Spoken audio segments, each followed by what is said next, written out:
Okay. A tear in the seams.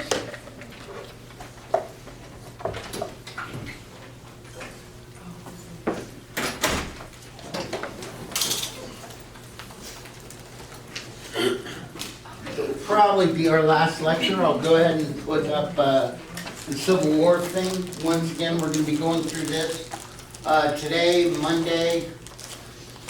Might finish it up Monday, get a little into the Civil War on Wednesday. If not, we'll finish this lecture out on Wednesday, and we'll proceed to go into what you need to know to review for the final. And then on the 9th, we will have the final, so make sure that you have Scantron for that. All right, a tear in the seams, the period from 1850 to 1860. Now we'll start off by talking about some of the stuff that's going on in the background, like the anti-slavery movement. Now, despite its unpopularity, its numbers are on the increase, and the abolitionist movement is getting larger. Only problem is, as a group gets bigger and bigger, the harder it is to please everyone, and you start seeing some splits appear. Now, you do see the participation of black abolitionists that become prominent. At this time, students and teachers, we're conducting our fire drill. We need everybody to exit the building. Again, at this time, we're conducting our fire drill. We need everybody to exit the building. It's Picture page, picture page.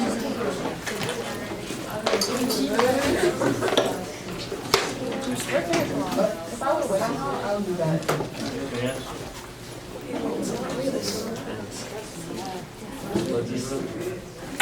By the way, I did get your email. I didn't respond to it on the MS because I wanted to keep it. So I'm not able to do it. He don't watch the game, bro. Where's Spartan? Portugal and South Korea.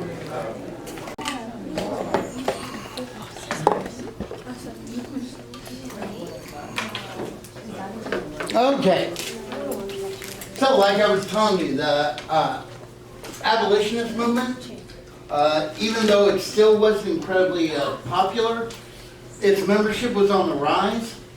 And of course, the more and more people you get in, the more and more kind of arguments and infighting there are. But you did have some black abolitionists that became prominent in the movement, like Frederick Douglass, who wrote Tales of a Runaway Slave. Went to college. He was very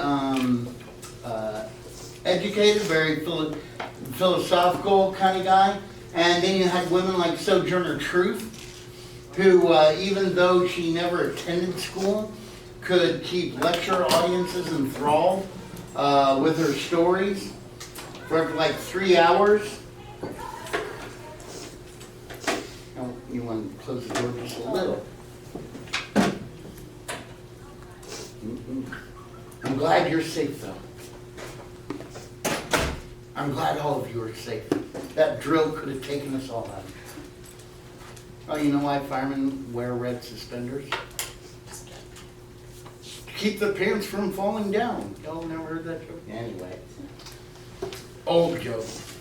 All right, now, one of the groups that kind of split off the abolitionist movement said, wait a minute, why are we fighting for equality of blacks? Why don't we go ahead and start fighting for the equality of women as well? And Garrison thought, no, that's kind of crazy. And you know, this is when Garrison is making speeches where he's presenting material, like saying that the United States Constitution was a covenant with death and an agreement with hell, as he burned a copy of it, because it was nothing more than a compromise with tyranny. And so this group kind of splits off. It's led by Angela Grunke, Quaker, Lucretia Mott, Quaker, Elizabeth Cady Stanton, Quaker, that met upstate New York at Seneca Falls. As you can see, both ladies and gentlemen were a part of it, including Frederick Douglass right there.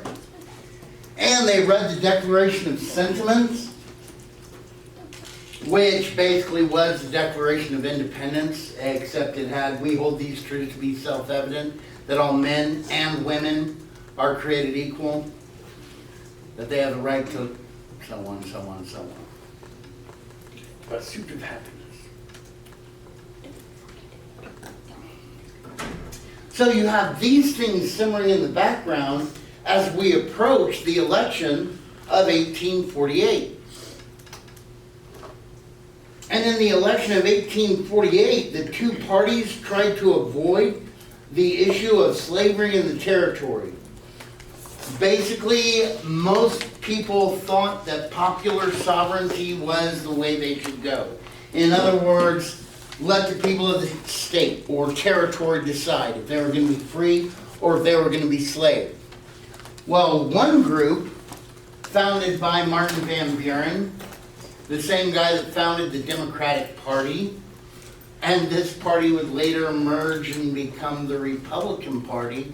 So both the Republican and Democratic Party in the U.S. were founded by the same guy, kind of. Anyway, they were the Free Soilers.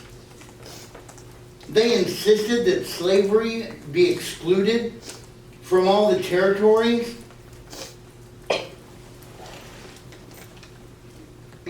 Because free soil and free labor make free men. Now, everything may have been okay if we had had a little more time to kind of deal or grapple with slavery in the territories. But what happens in California in 1848, does anybody know? This is where we get the nickname for the team, the 49ers. Something happens out in 1848, out in California, on John Sutter's ranch. Totally destroys him. I mean, people just go in, they don't care about his land. The gold rush. Gold was discovered. And when all of a sudden there's gold in them Dar Hills, people flood out to California. Indeed, the army that was there, they went out there so quick that the army was like, hey, we can't control this thing. This thing has to be a state. And now that California might become a state, that throws everything into the mix, where we can't just keep on pushing it off, kicking the can back.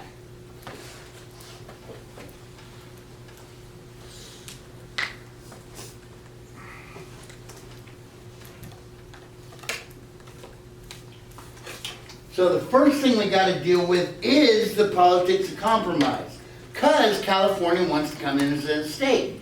Now I'm going to jump to the next slide real quick, but I'm going to come back. The reason why I'm jumping to this is because the thing we had that would decide what's going to be slave and what's going to be free is the Missouri Compromise line that said everything above 3630 is going to be slave. Everything below it is, everything above it is going to be free.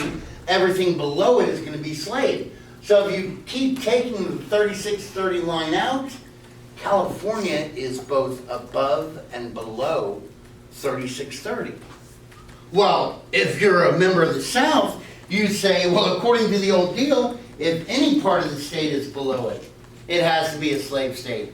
And the North is saying, no. You know, the Missouri Compromise, we didn't even have these lands we won from Mexico when we did the Missouri Compromise.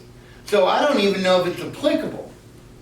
Why are they fighting so hard? Because, guys, the congressional balance might be thrown off one way or the other.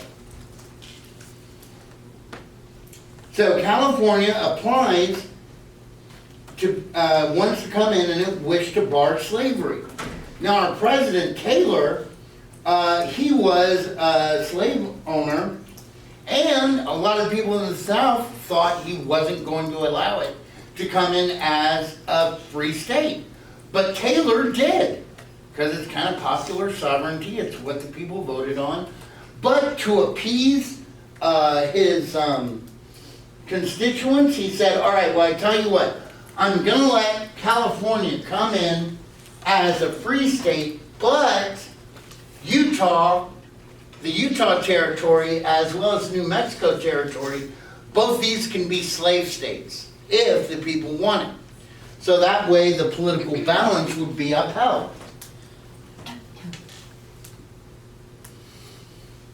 I'll go back to this just in case y'all don't have it all written down.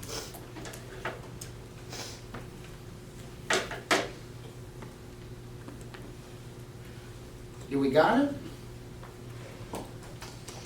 Okay, so who should come in to try to make everybody happy? It's Henry Clay, the man who forever wanted to be president but never would be. He was the guy who came up with the Missouri Compromise. Basically, he comes up with a deal that is this huge omnibus bill that's like everybody on it, you have to like it, or the bill isn't going to pass. And of course, with this huge gluttonous bill, there'd be something in it that you didn't like, even though you might agree with everything else. So it was voted down. Okay, now that would be like me saying, hey guys, on our finals day, we're going to have a pizza. And on this pizza is going to be this ingredient, this ingredient, this ingredient, and this ingredient. And you're going to have to pay $5. And let's vote if we want. Well, you guys are going to say, I might like 3 of those ingredients, but nobody likes anchovies. So I'm not going to do it. So the bill falls into defeat. Then the little giant, Stephen Douglas, he gets basically the same bill passed, that huge omnibus bill, but he breaks it into a bunch of different laws. The way he does it is he has them vote on each section of the exact same bill, but does it separately. That's like me saying, okay, we're going to have a pizza. How many of you guys want onions? And a majority of you would vote yes, so it's going to get onions. And I'd say, how many of you want anchovies? Even though it might barely slides by, it slides by. So the same exact pizza gets passed, or law gets passed, and it's called the Compromise of 1850. Basically, it said that California would be let in as a free state. Utah and New Mexico, they could pretty much use popular sovereignty, or they could decide if they wanted to be slave or they wanted to be free. Now, to make the South happy, because the South was totally, oh my gosh, we've lost everything. Because they let California come in as a free state, we lost the political balance, it's all downhill from here. To make the South happy, he passed the Fugitive Slave Law, which said that bounty hunters could now go into free states to catch escaped slaves and bring them back to their former masters. That horrified and sickened the North, because that meant that if you were a slave that escaped to like Illinois, you weren't a free man. You weren't going to be free till you got out of the United States of America. And of course, if you're in Texas, you'd escape down into Mexico. Okay? Meanwhile, to kind of make the North happy, they said the fugitive slave law, and the slave trade, excuse me, in Washington, D.C. is no longer going to be permitted. So slaves will no longer be sold in Washington, D.C. Well, compromises are supposed to work with both sides leaving happy and like they've accomplished something. Well, guys, on this one, both sides just leave totally dejected, feeling like they've been defeated.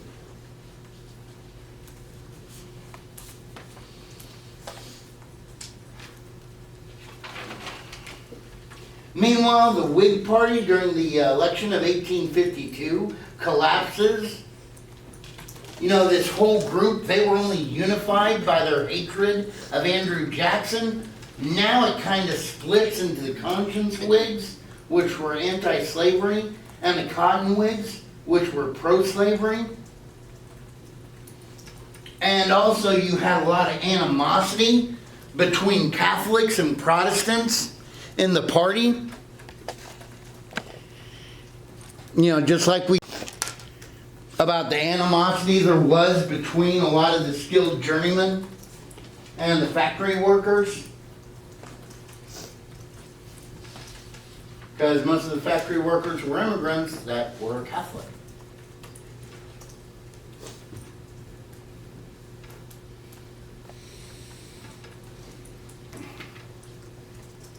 Ready for the next slide? Now, meanwhile, what's going on in America? Well, guys, our industrialization is on the increase. You have steam power, advanced interchangeable parts, beginnings of assembly lines, like with Isaac Stinger, and mass production that contributed to an expansion of the factory industry. Indeed, by 1860, less than half of the people who lived in the North made their living from agriculture.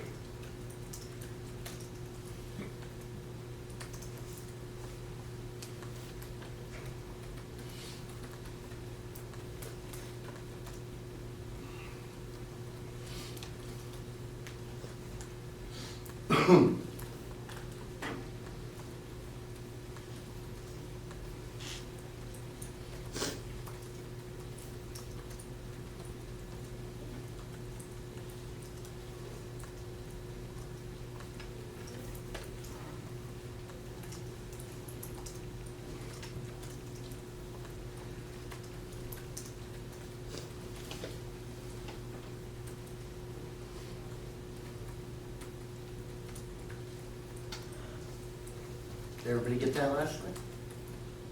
I'll go back.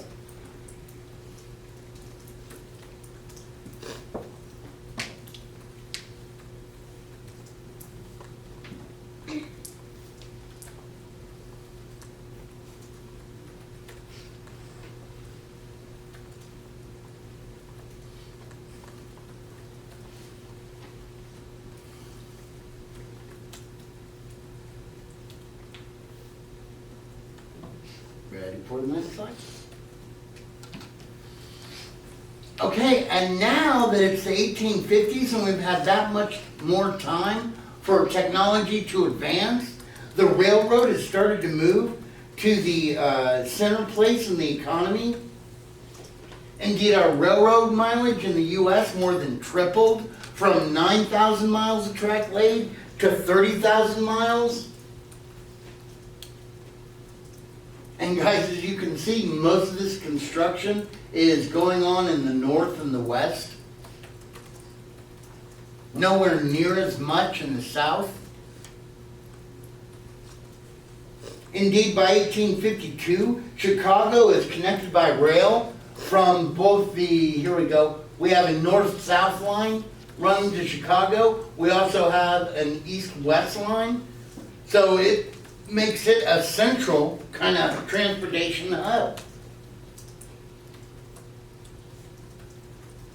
Because you have all of this attached by rail now, you have agriculture, mining, and manufacturing all expanding because of this dependable, quick rail transport.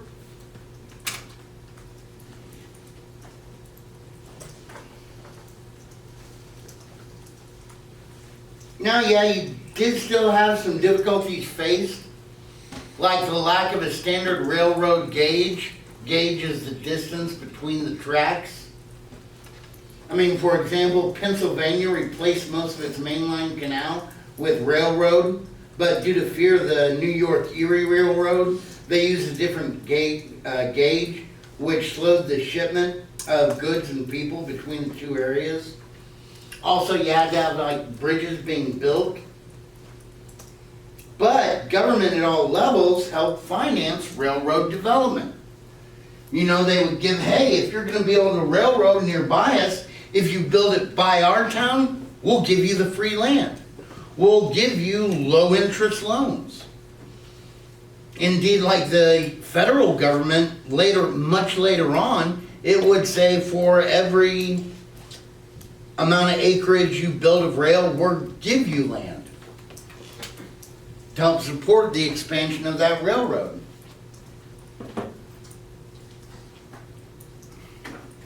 Now guys, is that so strange today? Plano gave Toyota $7 million to come to Plano. They don't have to pay taxes. for 7 years. They didn't give me that deal. But guys, why would they give Toyota a deal like that? Well, not only that, let's say I didn't make Toyota pay any taxes, but you're a company that does stuff for Toyota. Her national headquarters is here. You're gonna have to move your company here. You're gonna have to pay taxes, thank you.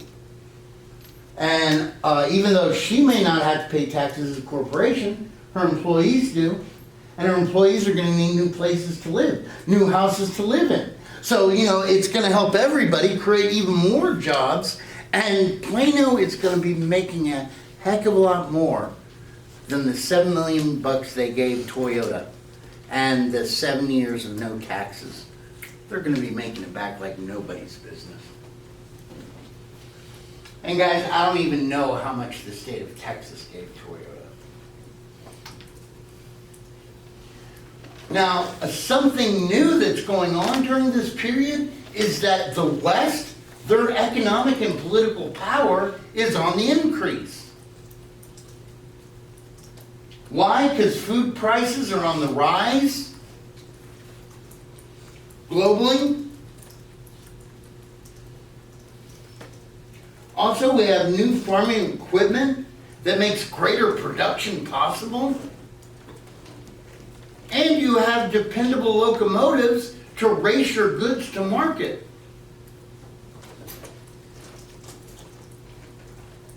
And thanks to immigration, the labor force has expanded. And our two biggest contributing immigrating peoples are the Irish and the Germans.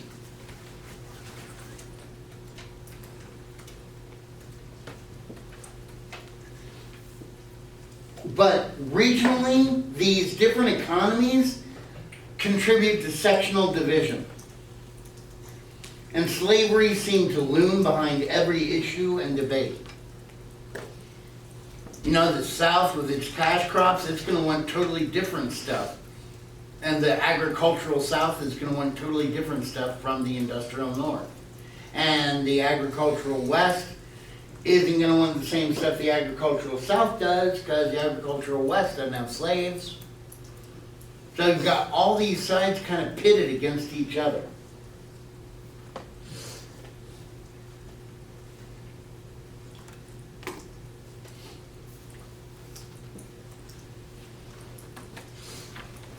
Now, once again, the Whig Party is further weakened because their effort to attract immigrants angered a lot of the artisans that were in the group, the skilled journeymen, and the evangelical Protestants. So they started leaving.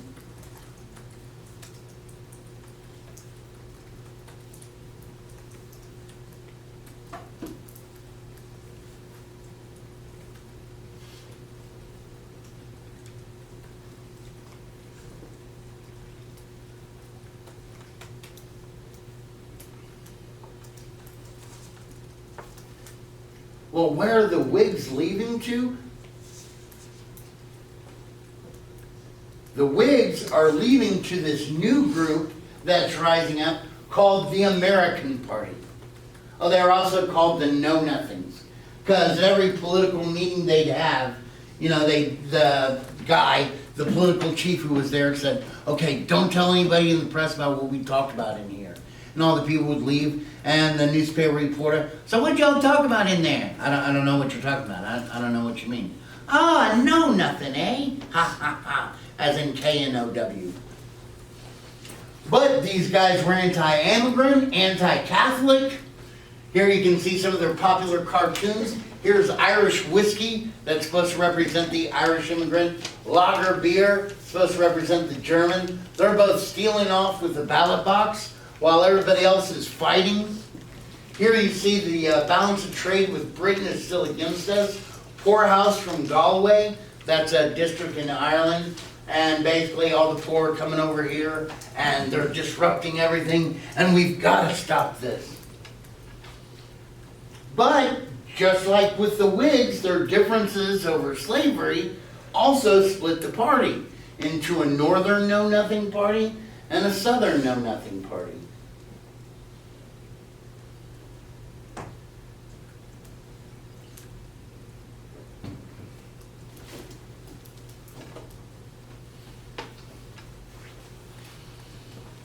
Well, it's at about this time that Uncle Tom's Cabin gets published in 1852.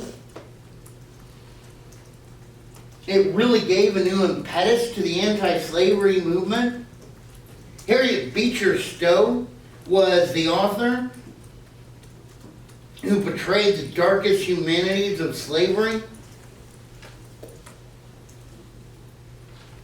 And even though she had only visited one slave state, Kentucky, and only talked to one person, it doesn't really matter because people were really affected by her book.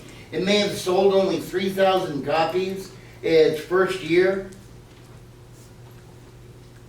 but within its first 5 years, more than 500,000, more than 500,000 copies of this book would be sold. It was very popular. It turned into morality plays, everything like that during the Civil. Like she's only like 4'2". Abraham Lincoln was like 6'4". When they met during the Civil War, he looked down and he said, "So you're the little lady that started this great big war."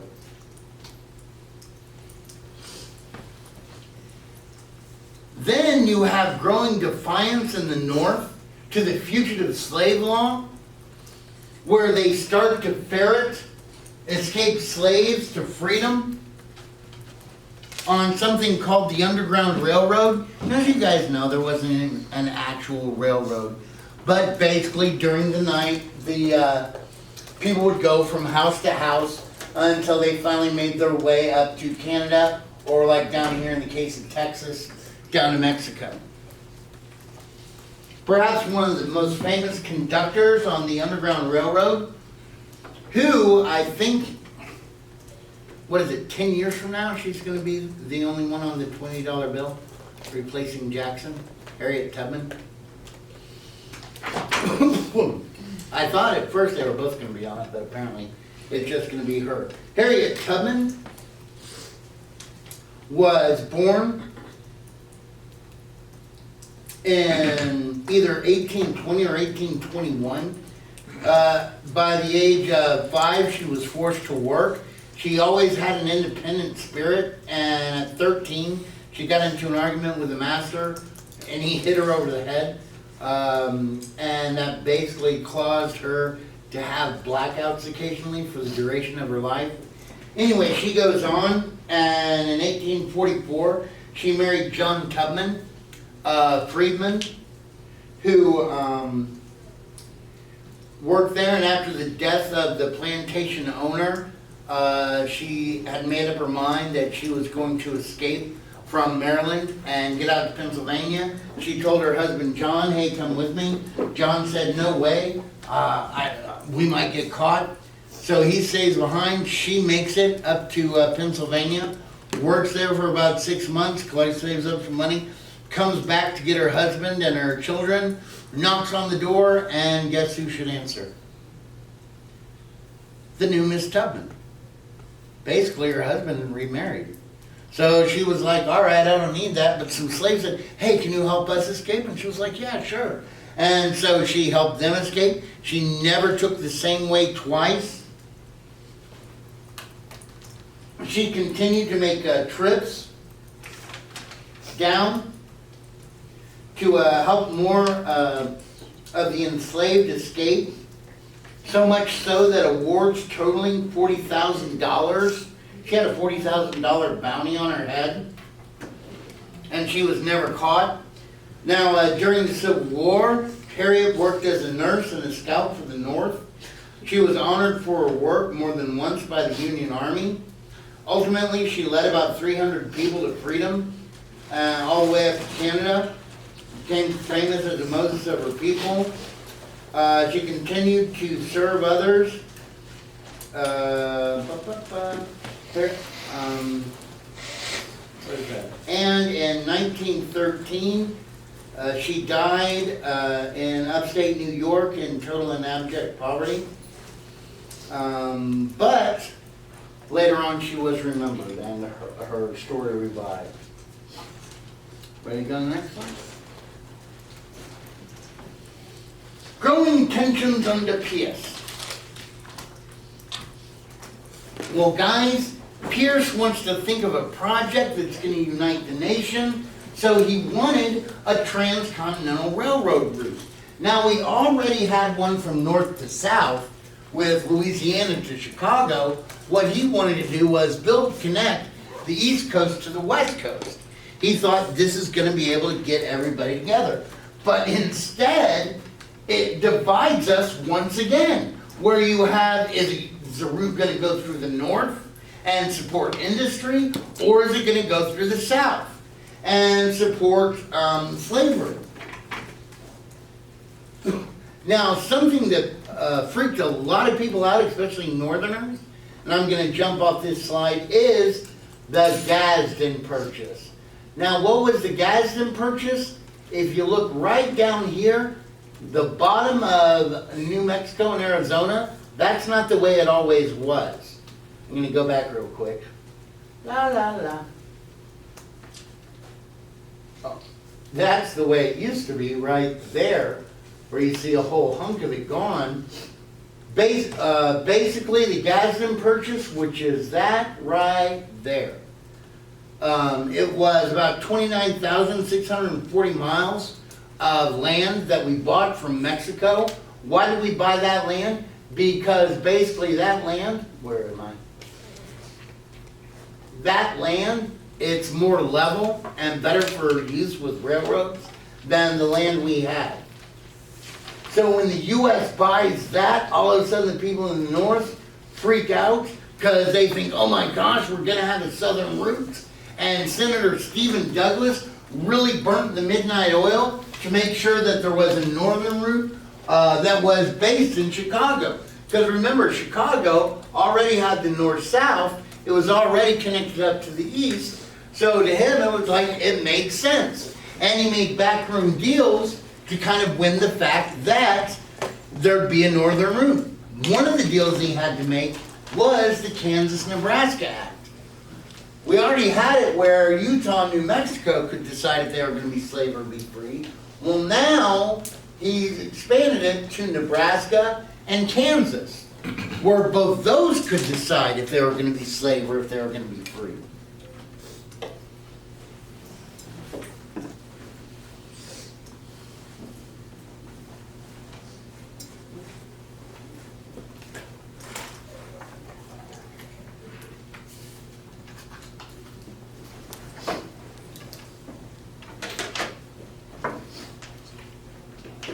And does that unite us?